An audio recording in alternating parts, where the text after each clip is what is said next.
మన ప్రభువును ప్రియ రక్షకుడైనటువంటి యేసుక్రీస్తు వారి అతి పరిశుద్ధమైన నామమున ఈ క్రీస్తు పరిచర్య అయినటువంటి యూట్యూబ్ మాధ్యమము నుండి వెళ్ళబడుతున్న ఈ అనుదిన దేవుని వాగ్దానాన్ని వింటున్నటువంటి క్రీస్తు పరిచర్య అనుచరులకును విశ్వాసులకును యావత్ ప్రపంచానికి ఈ దినపు నా శుభాభివందనాలు తెలియజేస్తున్నాను. మరి ప్రియ దేవుని బిడ్డలారా, ప్రభు అందిస్తున్నటువంటి అధిక కృపను బట్టి, ఈ ప్రార్థనలను బట్టి ప్రభు మమ్మల్ని ఇంకా సజీవ లెక్కలో నిలబెట్టి ఉన్నాడు. మీరు అనుదిన దేవుని ప్రార్థనలో మా కొరకై, ఈ పరిచర్య కొరకై జ్ఞాపకం చేసుకుంటున్న విధానాన్ని బట్టి త్రియేక దేవునికి కృతజ్ఞతాస్తుతులు చెల్లిస్తున్నాను. ఈ దేవుని బిడ్డలారా, మరొక్కసారి నేను మీకు చేస్తున్నటువంటి విన్నపం, ఈ పరిచర్య నిమిత్తమై, మా నిమిత్తమై, మా ఆరోగ్య పరిస్థితుల నిమిత్తమై మీరు ప్రార్థన చేయవలసిందిగా ప్రభు దాసుడిగా నేను మీకు మనవి చేస్తున్నాను. మేము ఆరోగ్యముగా ఉంటేనే మీకు వాక్యమును అందజేయగలం, మీకోసం మేము ప్రార్థించగలం. కాబట్టి మీ అనుదిన ప్రార్థనలో ఒక్క నిమిషం మా గురించి, మా పరిచర్య గురించి మీరు జ్ఞాపకం చేసుకోవాల్సిందిగా ప్రభు దాసుడిగా నేను మీకు మనవి చేస్తున్నాను. ప్రియ దేవుని బిడ్డలారా, నేటి వాక్య ధ్యానాంశం నిమిత్తమై దేవుని స్వరము విని లోబడుతున్నామా, దేవుని స్వరము విని లోబడుతున్నామా అనేటువంటి ఒక ప్రశ్నని ఈ దినం మనం వేసుకోవడానికి ప్రయత్నం చేద్దాం. దేవుడు యోహాను భక్తుడికి బయలుపరిచినటువంటి కొన్ని ప్రత్యక్షతలలో యోహాను సువార్త అనేటువంటి అధ్యాయము, ఆ గ్రంథం ఏదైతే ఉందో 10వ అధ్యాయములో 7వ వచనంలో ఒక మాట ఉంటుంది. కాబట్టి యేసు మరలా వారితో ఇట్లా, నేను గొర్రెలు పోవు ద్వారము నేనే, నాకు ముందు వచ్చిన వారందరూ దొంగలను దోచుకుని వారనై ఉన్నారు. గొర్రెలు వారి స్వరము వినలేదు. నేనే ద్వారమును, నా ద్వారా ఎవడైనను లోపలికి ప్రవేశించిన ఎడల వాడు రక్షింపబడిన వాడై లోపలికి పోవచ్చు, బయటికి వచ్చును, మేత మేయుచుండును. ప్రియ దేవుని బిడ్డలారా, ఈ వచనాన్ని, నేను చదవబడినటువంటి వచనం ఏదైతే ఉందో దాన్ని ఒకసారి క్షుణ్ణంగా పరీక్షించడానికి, అర్థం చేసుకోవడానికి ప్రయత్నం చేద్దాం. యేసుక్రీస్తు ప్రభువారు ప్రజలతోనూ శిష్యులతోనూ కొన్ని ఉపమానాలు చెప్తున్నాడు. ఏంటి అని అంటే, నాకంటే ముందు వచ్చిన వారు దోచుకుని వారును దొంగలనై ఉన్నారు. ఈ దేవుని బిడ్డలారా, మేకకి గొర్రెకి ఉన్నటువంటి వ్యత్యాసం మీకు తెలుసా ఎవరికైనా? మేకకి గొర్రెకి ఉన్నటువంటి వ్యత్యాసం ఏంటి అంటే, గొర్రె కాపరిని వెంబడిస్తుంది, గొర్రె కాపరి స్వరమును వింటుంది. మేక దాని ఇష్టం వచ్చినట్లుగా సంచరిస్తుంది, దాని ఇష్టం వచ్చినట్లుగా అదే రాజు అదే రాణి అనేటట్లుగా ప్రవర్తిస్తుంది.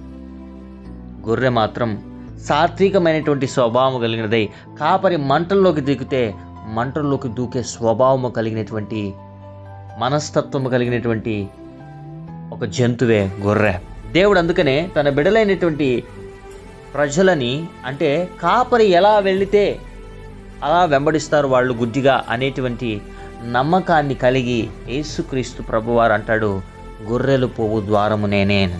అంటే మనం ఎప్పుడైతే యేసుక్రీస్తు ప్రభువారిని గుడ్డిగా నమ్మి ఆయన మంటల్లోకి దూకిన తర్వాత కూడా మనం మంటల్లోకి దూకి మనము ప్రవేశిస్తామో, ఆయన్ని గుడ్డిగా వెంబడిస్తామో, మనం నిత్య రాజ్యానికి వారసులై ఒక మేత కలిగినటువంటి ప్రాంతంలో దేవుడు మనల్ని నివసింపచేసి మనం లోపలికి వెళ్ళి మరలా బయటికి వచ్చి మేత మేయుచుండు సమృద్ధిగా ఆరోగ్యము కలిగినటువంటి గొర్రెల వలె ఉంటామని దేవుడు తన బిడ్డలను అంటున్నాడు. అంటే గొర్రెలు అని అంటే ఇది తప్పుగా అర్థం చేసుకోకండి, కాపరిని వెంబడించే స్వభావము కలిగినటువంటి సాత్వికమైనటువంటి జంతువే గొర్రె. అది కాపరి స్వరమును మాత్రమే వినగలుగుతుంది. లోకములో ఎవడు పడితే వాడు పిలిస్తే వాడి వైపు తిరగదు. లోకములో ఏ కాపరి పిలిస్తే ఆ కాపరి వైపు తిరిగి వెళ్ళిపోదు. ఈ దినాన లోకములో అనేక స్వరాలు నీకు వినబడుతున్నాయి, దేవుని స్వరము కూడా నీకు వినబడుతుంది. నువ్వు ఏ స్వరాన్ని గ్రహించి లోబడుతున్నావు అనేటువంటి ప్రశ్న దేవుడు నన్ను అడుగుతున్నాడు. ప్రియ దేవుని జనాంగమా, దేవుని బిడ్డలారా, శక్తి లోపమైనను సరే శక్తి తెచ్చుకొని వాక్యాన్ని మీకు ప్రకటిస్తున్నాము అనంటే దానికి కారణం మా దేవుడు మమ్మల్ని బలపరుస్తున్నాడు. మేము నమ్మిన దేవుడు మాకు సహాయకుడిగా ఉన్నాడు. మాలో అనేక అనారోగ్య పరిస్థితులు ఉన్నను, మాలో అనేక ఒడిదుడుకులు ఉన్నను, మాకు అనేక సమస్యలు ఉన్నను, శత్రువులు తరుముతున్నను సరే దేవుడు మా పక్షమునున్నాడు అన్నటువంటి మాటకు అర్థం ఏంటో తెలుసా? ఈ అనుదిన దేవుని వాగ్దానం మీ చెంతకు అందుతుంది. దేవుని స్వరము, దేవుని వాక్యము ఈ యూట్యూబ్ మాధ్యమం నుండి నీకు వినబడుతుంది. నేననే కాదండి, ప్రతి సేవకుడు కూడా కష్టముల్లోనూ నష్టముల్లోనూ బాధల్లోనూ ఏదో ఒక సమస్యలో ఉండే ఉంటాడు. సేవకులు మిమ్మల్ని ఆర్థిక సహాయము అడిగిన వారికి చేయొద్దని నేను అనట్లేదు, కానీ మేము మిమ్మల్ని ఆర్థిక సహాయం అడగట్లేదు, మీ అనుదిన ప్రార్థనలో మమ్మల్ని జ్ఞాపకం చేసుకోమని అడుగుతున్నాను. కాపరిని మేము వెంబడిస్తున్నాం, మీకు అనుదిన దేవుని వాగ్దానాన్ని అందిస్తున్నాం. మీరు కూడా మేము ఏ దేవుణ్ణి అయితే సేవించామో, ఏ దేవుణ్ణి అయితే గుడ్డిగా నమ్మామో, ఏ దేవుణ్ణి అయితే ప్రేమిస్తున్నామో, ఏ దేవుడైతే మాకు చూపించినటువంటి ఆ ప్రేమను ప్రకటిస్తూ ఈ దినానికి వస్తున్నామో అదే దేవుని వైపు మీరు కూడా చూడాలి అనేటువంటి ఆశా దృక్పథంతోనే యూట్యూబ్ ఛానల్ ఓపెన్ చేయగలిగాం. దీనివల్ల ఏదో ఆశించో, దీనివల్ల ఏదో వస్తుందనో, దీనివల్ల ఏదో మాకు మేలు జరుగుతుందనో, దీనివల్ల మేమేదో పెద్ద పెద్ద బిల్డింగులు, కార్లు కొనాలని కానే కాదు. దేవుని జనాంగమా, దీనివల్ల కొన్ని ఆత్మలు దేవుని దగ్గరికి చేరాలి, కొన్ని ఆత్మలు రక్షింపబడాలి, నశించిపోతున్న వారికి సువార్త అందాలి అనేటువంటి ఒక గొప్ప నినాదంతో దీన్ని ఏర్పాటు చేయడం జరిగింది. దేవుని బిడ్డలారా, కష్టం వచ్చినను, బాధ వచ్చినను, ఇరుకొచ్చినను, ఇబ్బంది వచ్చినను దీనిని కొనసాగించగలిగేటువంటి శక్తి దేవుడు అనుగ్రహిస్తున్నాడు అంటే అది మా బలం ఎంత మాత్రమైతే కాదు, కానీ దేవుని ప్రేమ మా ఎడల హెచ్చుగా ఉన్నదే. ఈ దినాల లోకంలో వినబడుతున్నటువంటి అనేక స్వరాలకి జడిచిపోతూ, ఇదిగో దేవుని స్వరాన్ని వినలేక, ఆయన రాజ్యంలో ప్రవేశించలేక, ఆయన ఇచ్చే ఆశీర్వాదాన్ని పొందుకోలేక నలిగిపోతున్నటువంటి ప్రతి క్రైస్తవుడితో దేవుడు మాట్లాడుతున్నటువంటి మాట, ఆయన కంటే ముందు వచ్చిన వారు దొంగలను, దోచుకున్న వారనై ఉన్నారు. అంటే దేవుడు పంపించకుండా, దేవుడు ఏర్పరచకుండా, దేవుడు నియమించకుండా నీ దగ్గరికి వచ్చినటువంటి ప్రతి ఒక్క మనిషి అయినను సరే, ప్రతి ఒక్క పరిస్థితి అయినా సరే, అది నిన్ను లోబరుచుకోవడానికి, నిన్ను దోచుకోవడానికి, నిన్ను అవమానపరచడానికి, నిన్ను నిందకి గురి చేయడానికి మాత్రమే వచ్చిందన్న విషయాన్ని జ్ఞాపకం చేసుకో. దేవుడు అనుగ్రహిస్తే అది ఎన్నడూ సమృద్ధితో, మేలుతో నిండుకొని ఉంటుంది. దేవుడు అనుగ్రహిస్తే నీ పరిస్థితులు మారుతాయి. దేవుడు అనుగ్రహిస్తే నీ స్థితి ఉన్నత స్థితికి మారుతుంది. కానీ నువ్వు అట్టడుగుపోయినటువంటి స్థితికి ఎప్పుడు రావు. దేవుడు నిన్ను ఆశీర్వదిస్తే, దేవుడు నీకు ఏదైనా ఒక బహుమానాన్ని అనుగ్రహిస్తే, ఏదైనా ఒక పరిస్థితిని ఇస్తే, కొన్ని సందర్భాల్లో దేవుని పరీక్షలు కొంచెం విచిత్రంగా ఉంటాయి, కానీ దేవుని ప్రేమను అర్థం చేసుకోవడం చాలా కష్టం. దేవుని బిడ్డలారా, ఈ దినాన మనం ఏ స్వరం వినగలుగుతాం? అక్కడ అంటున్నాడు దేవుడు, నా స్వరము విని నా ద్వారా ఎవడైనా లోపలికి ప్రవేశించినడలా వాడు రక్షింపబడిన వాడై. ప్రియ దేవుని బిడ్డల, ఈ రక్షణ ఏదైతే ఉందో అది నిత్యము నిలుచున్నది. ఎలోక సంబంధమైనటువంటి ఏ కష్టం వచ్చినా సరే ఆ రక్షింపబడినటువంటి నీవు కాపాడబడతావు, నీవు భద్రము చేయబడతావు, నీకు ఒక కాపుదల ఉంటుంది.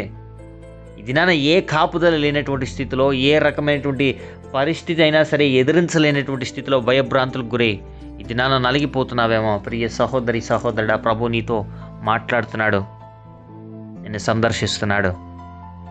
ప్రభు కృప నీ మీద హెచ్చుగా ఉన్నది అన్నటువంటి విషయాన్ని నువ్వు జ్ఞాపకం చేసుకున్నట్లయితే, మరొకసారి దేవుడు నీతో నాతో మాట్లాడుతుండగా, నన్ను దర్శిస్తుండగా, ఈ వాక్యంలో నుండి దేవుడు నన్ను దర్శిస్తుండగా, ఒకసారి ప్రార్థనాపూర్వకంగా ప్రభు సన్నిధిలో ప్రార్థన చేద్దామా? మా ప్రియ పరలోకపు తండ్రి, పరిశుద్ధ దేవ, యెహోవా, మహోన్నతుడా, మహాగణుడా, నీ ఘనమైన శ్రేష్టమైన నామానికి స్తుతులు, స్తోత్రాలు, వందనాలు. ఈ క్రీస్తు పరిచర్య అనేటువంటి యూట్యూబ్ మాధ్యమం నుండి ఎంతమంది బిడ్డలైతే అనుదిన దేవుని వాగ్దానాన్ని విన్నారో, సాత్వికమైనటువంటి మనసుతో అంగీకరించారో, బిడ్డలందరినీ ఆశీర్వదించమని ప్రార్థన చేస్తుంటున్నాం. ఈ దిన దేవులతో బిడ్డల్ని నింపండి.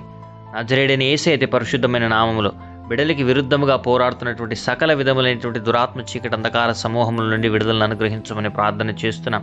కావాల్సిన ఆయుర ఆరోగ్యాన్ని, బలాన్ని, శక్తిని బిడ్డలకు అనుగ్రహించండి. అయా, నీ స్వరము వినలేనటువంటి స్థితిలో, నీ వాక్యంను గ్రహించలేనటువంటి స్థితిలో నలిగిపోతున్న ప్రతి బిడ్డతో నీవు మాట్లాడి ధైర్యపరచమని ప్రార్థన చేస్తున్నాం.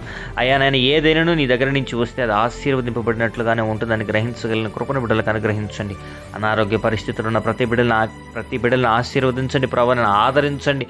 అయినా అనారోగ్య పరిస్థితి నుంచి బయటికి తీసుకొచ్చి మంచి ఆశీర్వాదాలను బిడ్డలకు అనుగ్రహించండి. ఆయుర ఆరోగ్యం, బలాన్ని, శక్తిని అనుగ్రహించండి. వివాహ దినాలు, జన్మదినాలు, బ్యాప్టిజం డేస్ జరుపుకుంటున్న బిడ్డల తలల మీదకి ఆశీర్వాదాలు, దీవెనలు కుమ్మరించమని ప్రార్థన చేస్తున్నాం. కావాల్సిన సమృద్ధిని అనుగ్రహించి నడిపించండి. విడిపోయినటువంటి ప్రతి కుటుంబాలు తిరిగి కట్టబడును గాక. సమాధానం అనుగ్రహించమని ప్రార్థన చేస్తున్నాం.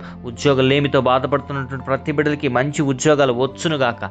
ఏ రకమైనటువంటి పరిస్థితి అయినను, ఏ రకమైనటువంటి స్థితిగతులైన బిడ్డల జీవితంలో కార్యమును నెరవేర్చి భద్రపరిచి కాపాడమని, ఈ దిన దీవులతో తృప్తిపరచమని, స్తుతి ఘనత మహిమ ప్రభావాలనికి ఆరోపిస్తూ యేసయ్య పరిశుద్ధమైన నామమున ఈ ప్రార్థన విన్నపములు అడిగి పొందుకుని ఉన్నాం మా ప్రియ పరలోకపు తండ్రి.